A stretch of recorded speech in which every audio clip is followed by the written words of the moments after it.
Hello everyone, स्वागत है आप सबका एक बार फिर से मेरे यूट्यूब चैनल में। कैसे आप सभी? उम्मीद करता हूँ कि सब बहुत बढ़िया होंगे। तो जैसा कि आप सबको पता है कि आज सीजी टेट का पेपर हुआ था, फर्स्ट एंड सेकंड पेपर। तो हम इस वीडियो में पेपर फर्स्ट के इंग्लिश पोर्शन का आंसर विथ एनालिसिस जानने वाले हैं, मतलब कि उनके आंसर सही और गलत क्यों और कैसे हैं। तो इस वीडियो को लास्ट तक ज़रूर देखिए और समझिए कि आपने जो आंसर किए हैं वो कितना सही है और गलत है तो क्यों गलत है। ठीक है, तो सबसे पहला क्वेश्चन था एक अनसीन पैसेज के ऊपर। इस अनसीन पैसेज में लगभग 8 से 9 क्वेश्चंस थे, तो इस सभी के आंसर देख लेते। तो पहला क्वेश्चन था इस पैराग्राफ में, on reading para 1 it can be inferred that. पहला पैराग्राफ को पढ़कर ये समझा जा सकता है कि, तो क्या समझा जा सकता है कि इंटरनेशनल अंडरस्टैंडिंग में be treated as a separate subject in schools. तो इसका ऑप्शन सी आ जाएगा। इसके बाद सेकेंड क्वेश्चन था pick out the name of the subject which deals with the study of society. ऐसा सब्जेक्ट का नाम बताओ जो समाज के अध्ययन को डील करता है। तो समाज के अध्ययन को कौन डील करता है भाई? सामाजिक अध्ययन मतलब सोशल साइंस। या तो इसका एक और आंसर आ सकता है सोशियोलॉजी, जिसका मतलब होता है समाजशास्त्र। ज़्यादा संभावना इसकी है, वैसे ये भी आ सकता है। ठीक है, उसके बाद देखिए next question, what are the two stages where international understanding should be taught as a separate subject. दो स्टेज कौन कौन है जिसमें इंटरनेशनल अंडरस्टैंडिंग, ये पूरा पैराग्राफ इंटरनेशनल अंडरस्टैंडिंग के ऊपर था, तो इसको पढ़ाया जा सकता है। तो आप लोग यहाँ पर देखेंगे at the under graduate and the post graduate level, तो इसका सही आंसर हो जाएगा ये, इस लेवल में पढ़ाया जा सकता है इसको। तो उसके बाद आप लोग देखेंगे नेक्स्ट क्वेश्चन जो कि है question number 64, instead it should be woven into the curriculum.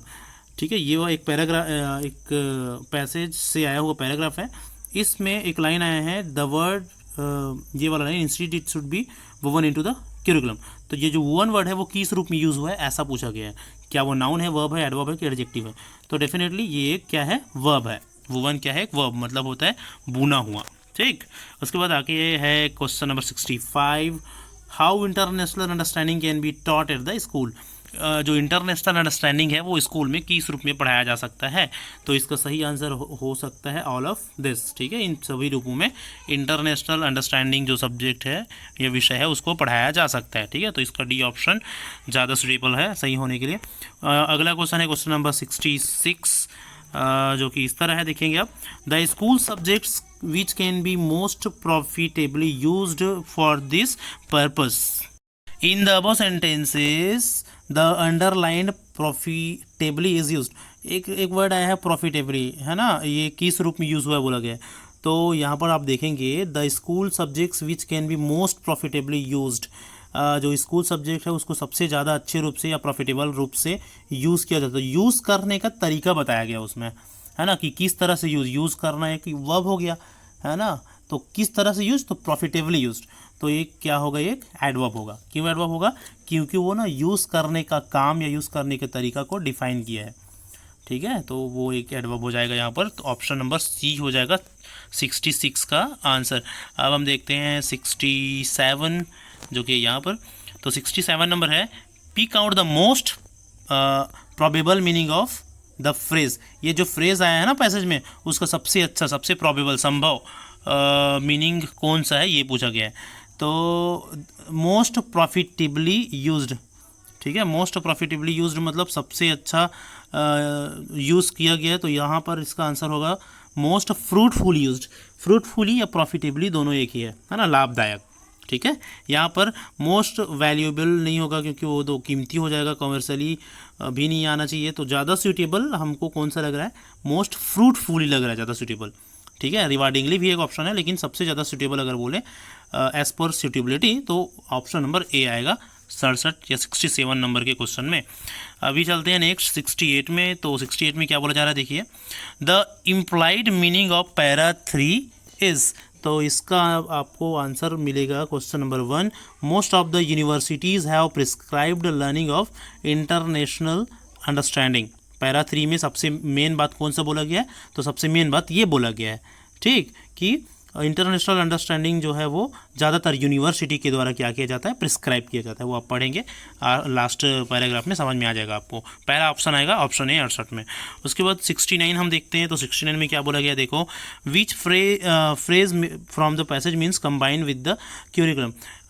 जो अपना फ्रेज है ना, सॉरी पैसेज है, उसमें से ऐसा कौन सा फ्रेज है जिसका ये मतलब निकलेगा, combine with the curriculum, curriculum की वजह से बंधा हुआ या कंबाइन हुआ। तो आप बता सकते हो कौन सा आंसर है, क्यूरिकुलम से क्या हुआ, बंधा हुआ या बुना हुआ। तो मैंने बताया था वुवन मिस होता है बुना हुआ, है ना। तो इसका सही आंसर क्या आएगा, वुवन इनटू द क्यूरिकुलम। ये वो लाइन है जो हमारे पैसेज में आया है और उसका मतलब ये निकलता है। ठीक, तो ऑप्शन नंबर सी हो जाएगा आंसर 69 का। चलिए उसके बाद हम आगे देखते हैं 70 में चलते हैं फटाफट।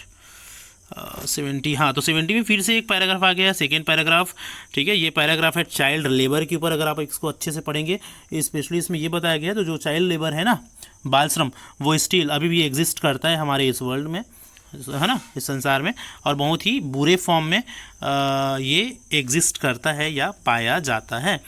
तो आप लोग देखेंगे ये सबसे पहला क्वेश्चन बनता है 70 नंबर का क्वेश्चन इस पैराग्राफ के ऊपर।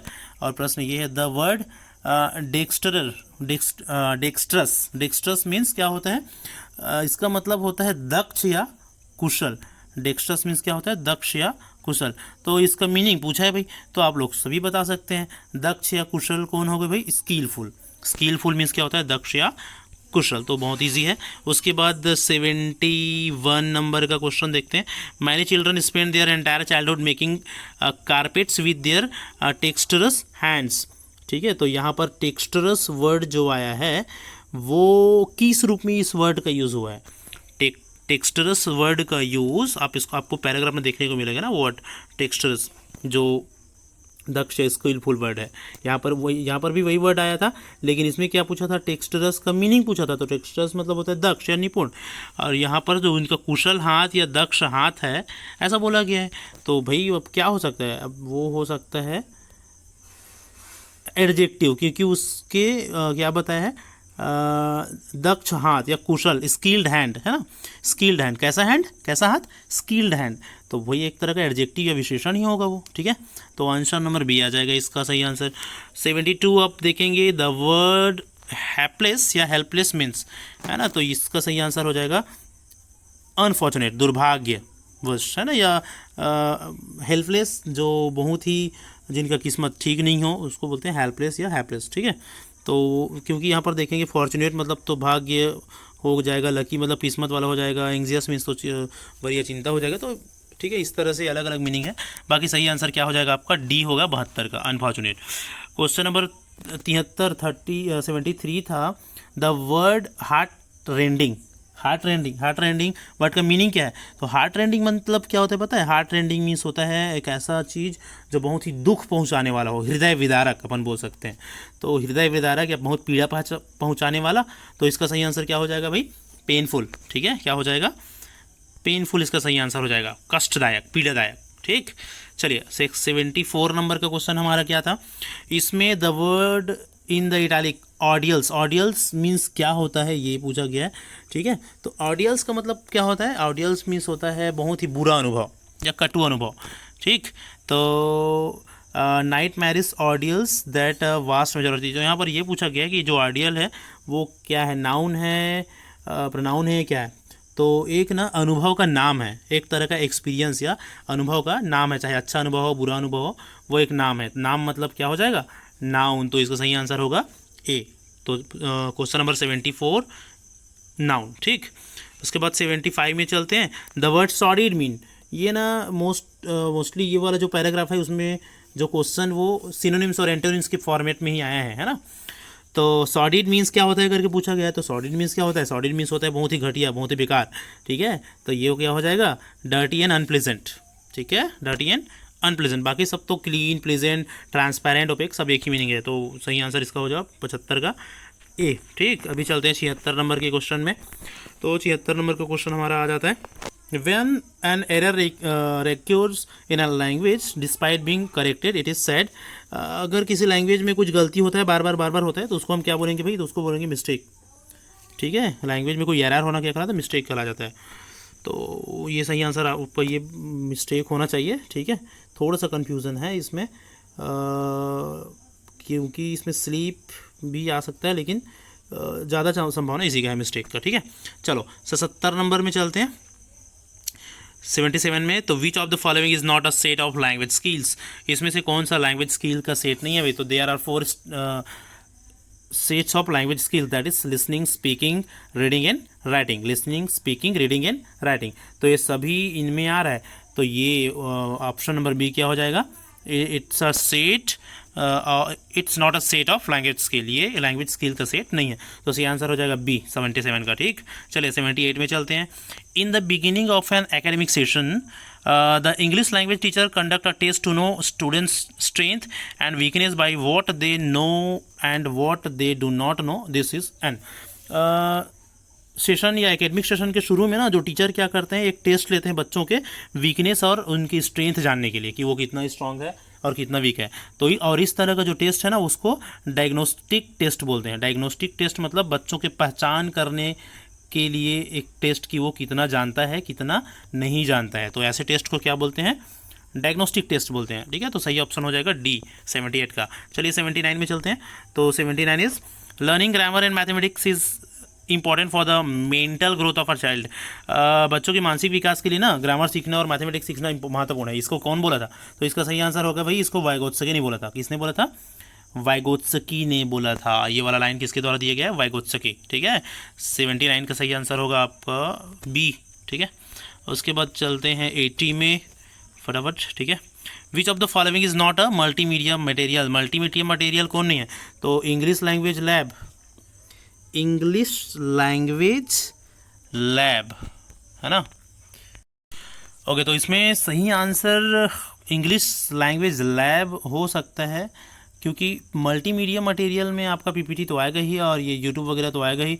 कॉलेज और ऑफ पेपर कटिंग, पेपर जो कटिंग है उसका जो कॉलेज बना के रखते हैं अलग अलग फ़ोटोज़ का, वो भी मल्टीमीडिया मटेरियल में आ जाएगा। जो इंग्लिश लैंग्वेज लैब जो है, लैब इंग्लिश लैंग्वेज का लैब, वो एक लैब की बात हो रही है ना, किसी मटेरियल की बात नहीं हो रही। तो ये इसका सही आंसर हो सकता है मोस्ट प्रोबेबली ए।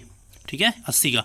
उसके बाद 81 81 में चलते हैं। The technique practices and behaviour that operates in the production practice, ये सब क्या है? तो ये सब इवोल्यूशन है, इवैल्यूएशन है, सॉरी क्या है? इवैल्यूएशन है, मूल्यांकन।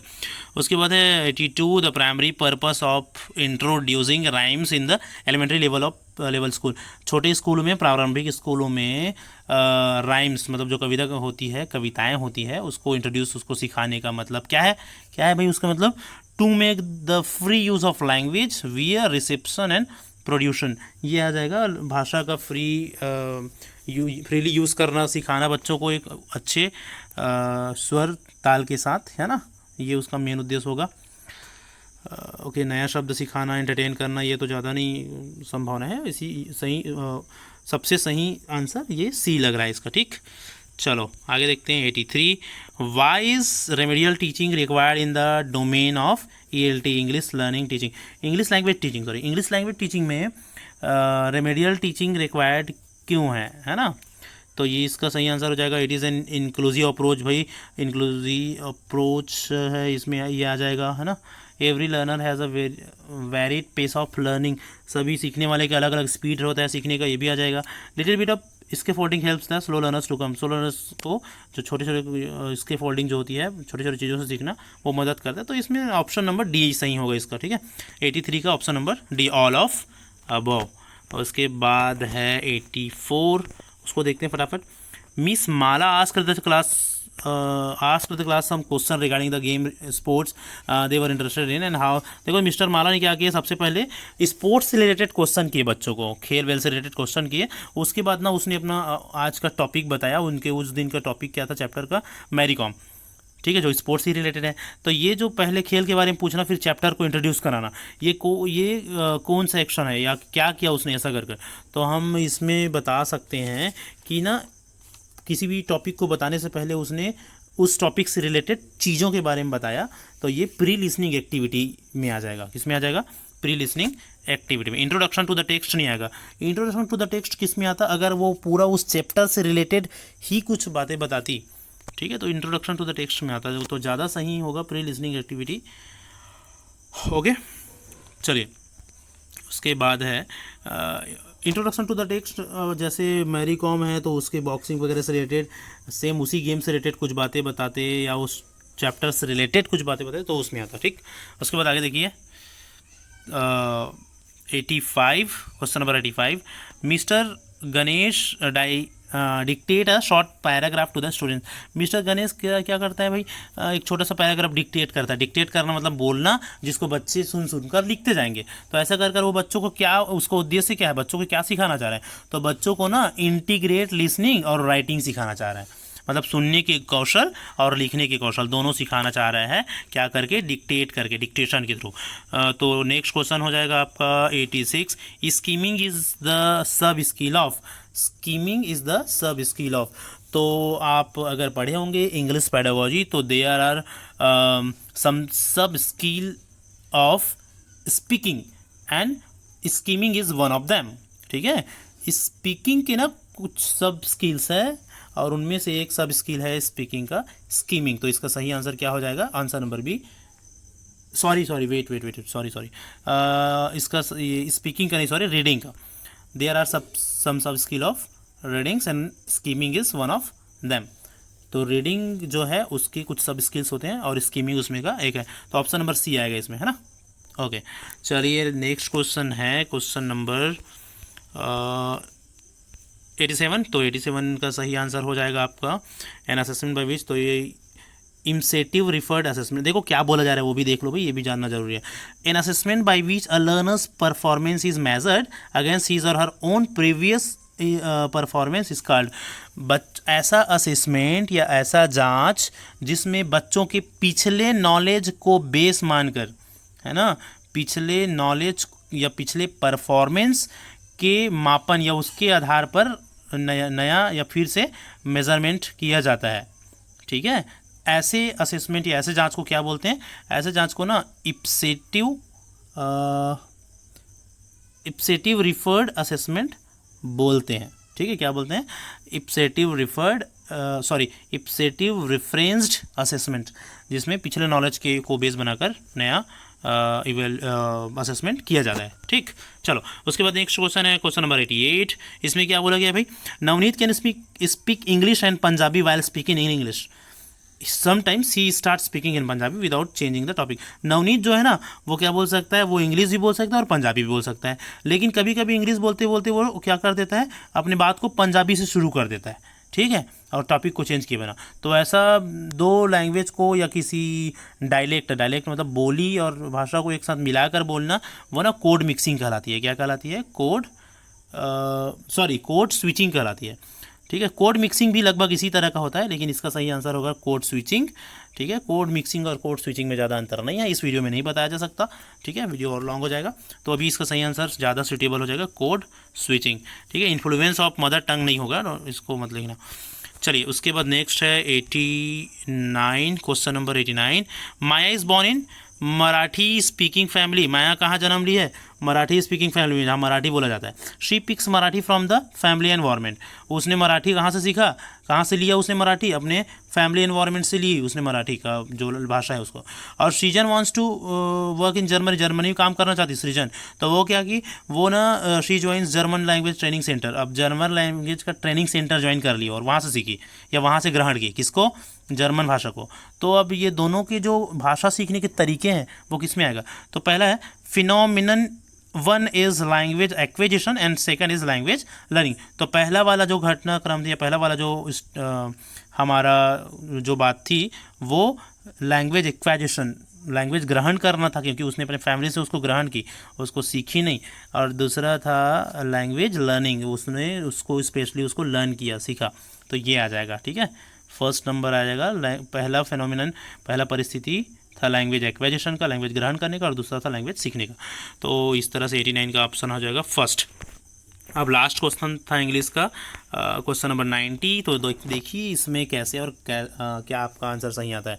तो इसका क्वेश्चन ये था, Angela loves reading short stories. Angela को शॉर्ट स्टोरीज पढ़ना पसंद है, स्टोरीज ऑन फिक्शन, उपन्यास, है ना। She finished reading Harry Potter day before yesterday. उसने कल ही एक जो स्टोरी था हैरी पॉटर का उसको कंप्लीट कर लिए, पढ़ ली। She did not read it out of any obligation or any examination. और पता है उसने ना इस स्टोरी को, हैरी पॉटर को, किसी एग्ज़ाम में परीक्षा दिलाने के लिए या मजबूरी में नहीं पढ़ा, ठीक है, बल्कि ऐसे ही पढ़ ली। तो उनकी इस पढ़ना को हम क्या बोलेंगे, उनके ऐसे पढ़ना को हम क्या बोलेंगे, रीडिंग फॉर प्लेजर और एक्सटेंसिव रीडिंग। ठीक है, ऐसे पढ़ना को हम खुशी के लिए पढ़ना या एक्सटेंसिव रीडिंग बोलेंगे। तो इस तरह से आज के CG टेट फर्स्ट पेपर का इंग्लिश का ये सभी आंसर हुए।